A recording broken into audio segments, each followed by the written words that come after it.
Hello and welcome. My name is Alan, and we are back with more members of the 118th Congress. Today, we are looking at Senator.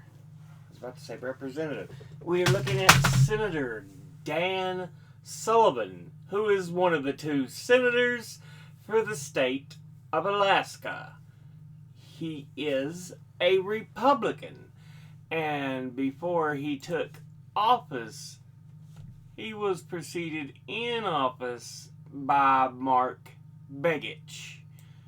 Now, let's go ahead and take a look at who he is as an individual.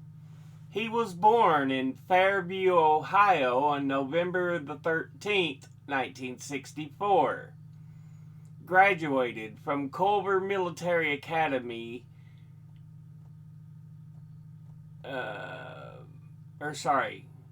in Culver, Indiana in 1983.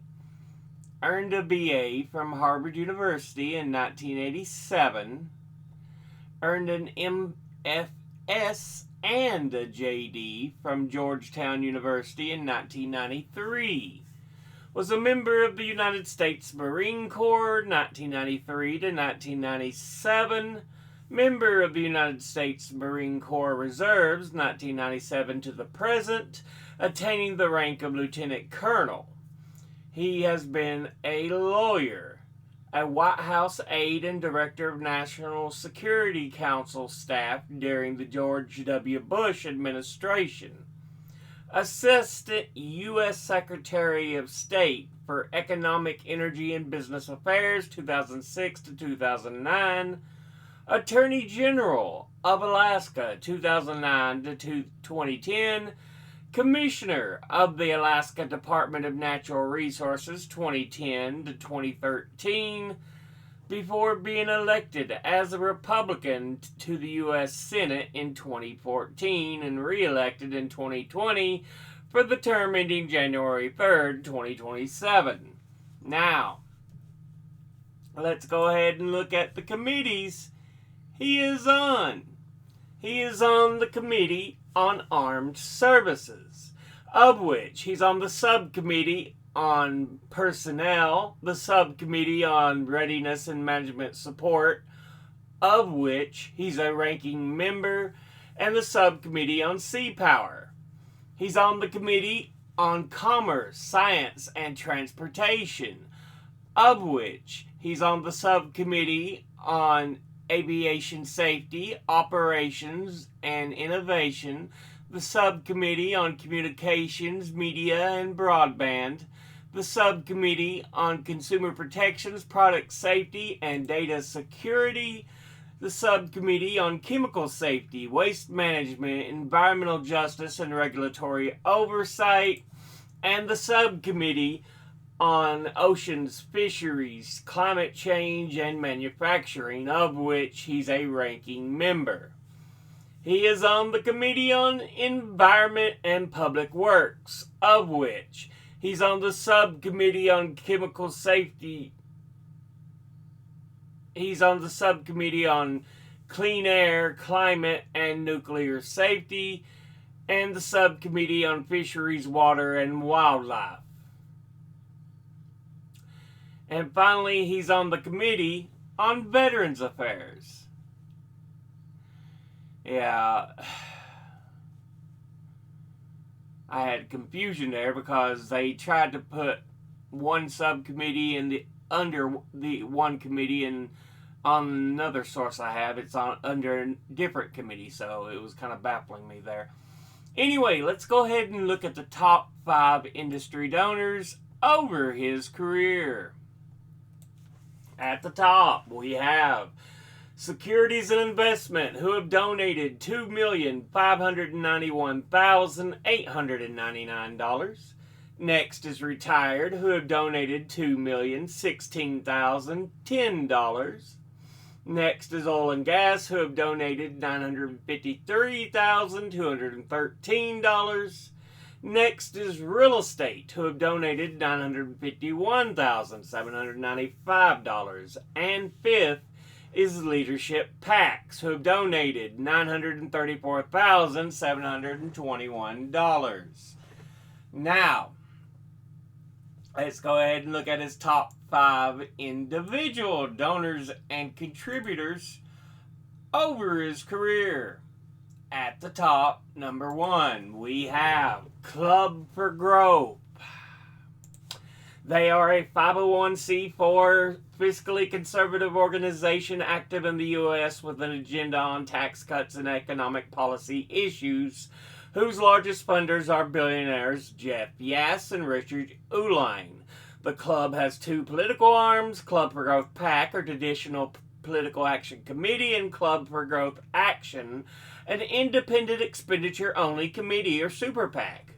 According to its website, Club for Growth's policy goals include cutting income tax rates, repealing the estate tax, supporting limited government, and a balanced budget amendment, entitlement reform, including Social Security reform, Medicare and Medicaid reform, tort reform, school choice, and deregulation, all of which is not what they try to make them out to be. Yeah, income tax rates, mostly, let's cut taxes for the rich. Repealing the estate tax, something that usually only applies to the rich. Limited government, because guess what? The rich and corporations make more money if there's less government in the way. Balanced budget amendment. It depends on what they think should be balanced. Entitlement reforms, Social Security, Medicare, and Medicaid, things that actually help the people, they want to cut the cost. In fact, the price that we get from fuckers like them should be raised.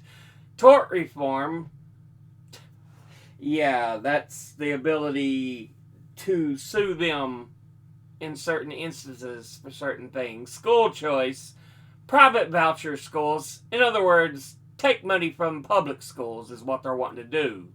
And deregulation, again, part of the limited government bullshit they proclaim. Anyway, altogether, they have donated $442,078, and once again, that's Club for Growth.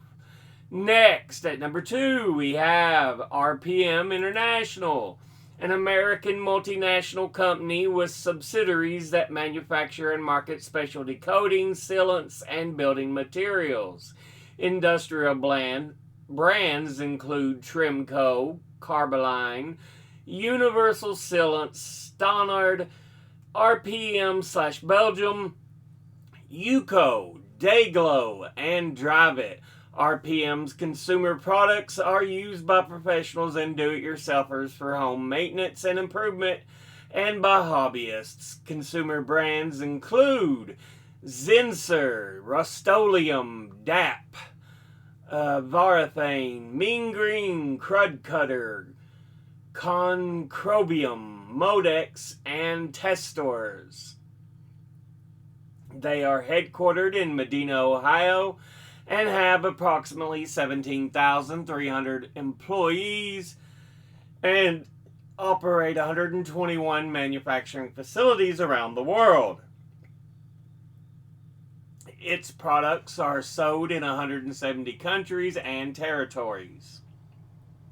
It is the 5th largest paint and coating company in the world and is publicly traded on the New York Stock Exchange under the symbol RPM, and shares are owned by 824 institutions and 194,030 individual investors.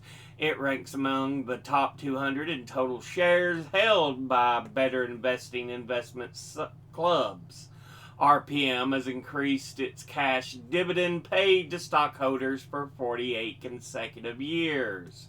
Only 41 other companies besides RPM have consecutively paid an increasing annual dividend for this period of time or longer, according to the fall 2020 edition of the Mergent Handbook of Dividend Achievers. Over the 10-year period from May 31st, 2011 to 2021, RPM has outperformed the S&P 500 by 33% in total return generated for its shareholders, which includes both capital appreciation and investment of dividends. And it was founded in 1947 as Republic Powdered Metals Incorporated. Altogether, it has donated $192,732, and once again, that's RPM International.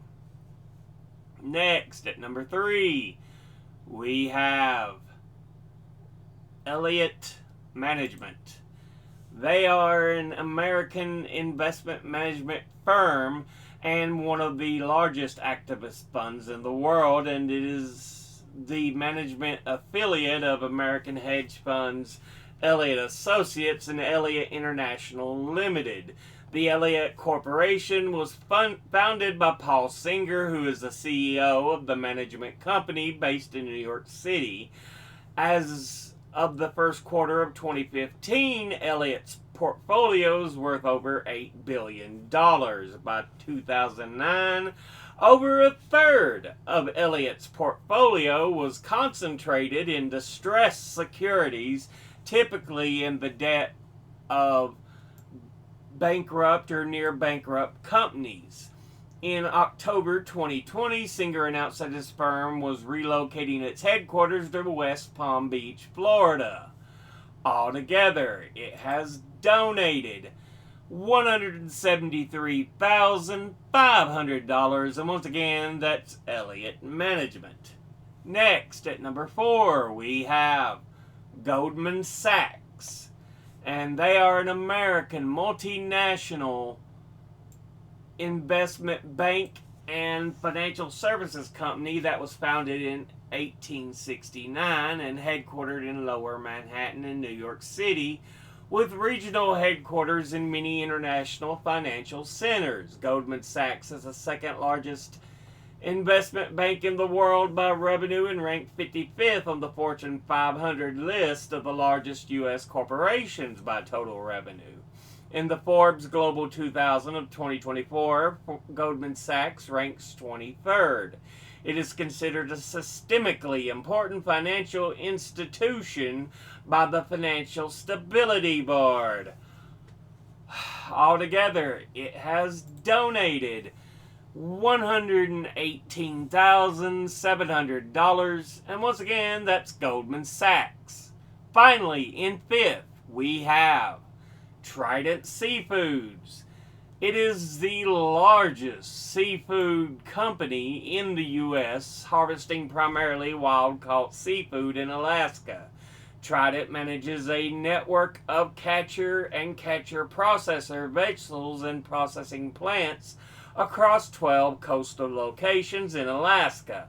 The company is headquartered in Seattle, Washington, and has several processing plants, 2 shipyards, an R&D innovation center, and sales offices across the United States. The vertically integrated distribution ship of its products is supported by global manufacturing and sales locations in Latin America, China, Japan, Germany, France, and the Netherlands. Trident sells frozen, canned, smoked, and ready-to-eat seafood products for the wholesale, retail, and food service markets under a variety of different brand names in over 55 countries. It was founded in 1973. Altogether, it has donated $107,892, and once again, that's Trident Seafoods. Now, let's look at their donors at a glance. Industry first, securities and investment. Ooh. Retired. Absolutely wonderful. Oil and gas. Real estate. Leadership packs. Boo. Suck. Individually. Club for Growth.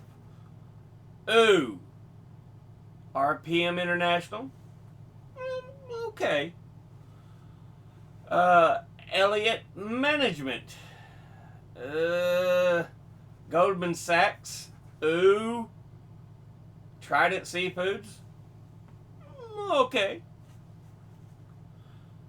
But yeah, this has been a look at Senator Dan Sullivan, who is one of the 2 senators for the state of Alaska. As always, educate thyself. Think, read, study, learn. Someone tells you something you have trouble believing, ask them to cite their sources. I'll be putting my links and sources in the description box below the video. Thank you all for watching. I'll see you all in the next one. Until then, later.